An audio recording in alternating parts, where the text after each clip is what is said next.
शक्तीपीठ महामार्गावरून सध्या होणाऱ्या आरोपांवर मुख्यमंत्री फडणवीसांनी सुद्धा प्रतिक्रिया दिली आहे। कोल्हापूरमध्ये शेतकऱ्यांनी मला घेराव घातला, आम्हाला शक्तीपीठ महामार्ग हवा असं पत्र त्यांनी मला दिलं, अशी माहिती फडणवीसांनी दिली।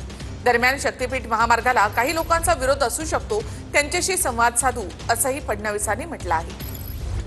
कोल्हापूरच्या एअरपोर्टवर त्या ठिकाणी 300-350 शेतकरी यांनी मला घेराव घातला आणि सह्यांचे पत्र दिले आणि त्यांनी सांगितलं आम्हाला शक्तीपीठ महामार्ग हवा आहे।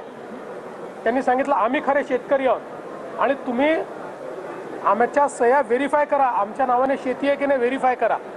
ठीक आहे, काही लोकांचा त्या ठिकाणी विरोध असू शकतो, त्यांच्याशी संवाद आम्ही करू।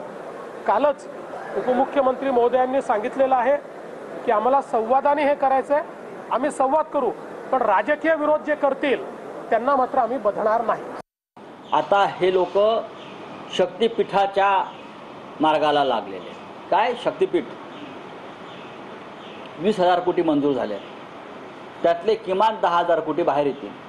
जसे MMRDचे 3,000 कोटी आले आणि हे 10,000 कोटी स्थानिक स्वराज्य मतदारसंघाच्या निवडणुकीत वापरले जातील ठेकेदारांकडून। हे तुम्हाला आम्ही आता सांगतो, हे सगळे जे ड्रीम प्रोजेक्ट चालले आहेत हे ठेकेदारांकडून हजारो कोटी काढण्यासाठी।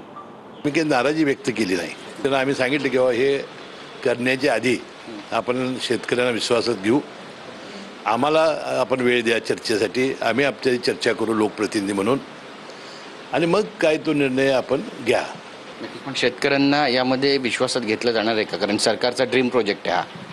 नाही, जिथं विरोध आहे तिथं थोडंसं रस्ता बदलावा लागेल, लाईन बदलावी लागेल, आणि ज्यांना जास्त पैसे घेऊन द्यायचं आहे त्यांनी द्यावं।